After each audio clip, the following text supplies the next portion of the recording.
So, does God have a covenant with the house of Israel? Absolutely, yes, he does. And let me show you today exactly how far that covenant goes. So, today I've been amazed actually. I've been going through Jeremiah, as I think you know, and I've been amazed that even though Israel and Judah as well were so far from the Lord's covenant with Abraham, Isaac, and Jacob still stands. And it still stands with Israel as well. And it keeps on striking me, even though they did get taken away, even though lots of them were killed, and even though the land was, desolate for quite a period of time, and even though they'd lost the temple for 70 years, God's hand was still on the people of Israel, and there was still a future plan. There still is, in fact, a future plan for the children of Israel. We have yet to have the time of Jacob's trouble, which is the 7 years of the tribulation. Anyway, going back to Jeremiah, listen to this. This is quite amazing. Jeremiah 31, verse 31.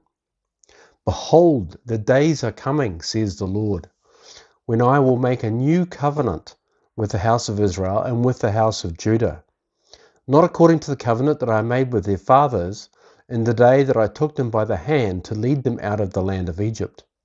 My covenant which they broke, though I was a husband to them, says the Lord. But this is the covenant that I will make to the house of Israel after those days, says the Lord. I will put my law in their minds and write it on their hearts, and I will be their God, and they will be my people.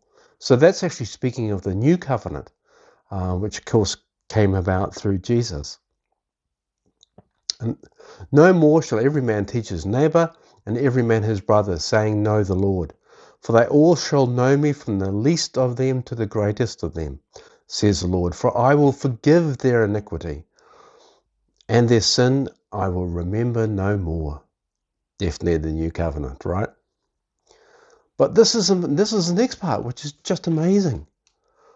In verse 35, it says, Thus says the Lord, who gives the sun for a light by day, and the ordinances of the moon and the stars for a light by night, who disturbs the sea and its waves roar.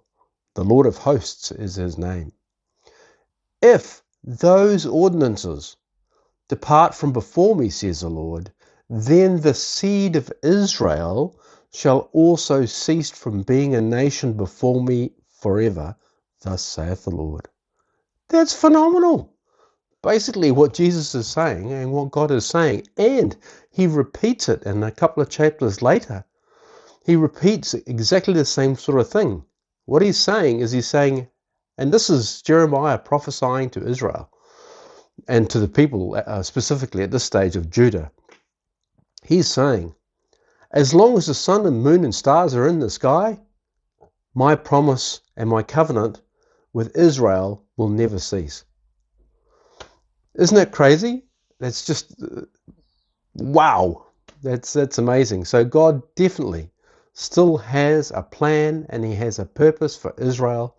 And in fact, even in Jeremiah, there's lots of references towards both the tribulation period and the period after the tribulation, which is the 1,000-year reign of Christ, or the millennium.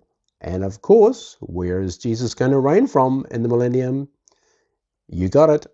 He's going to reign from Jerusalem. Anyway, that's all for today. Thanks very much. Bye.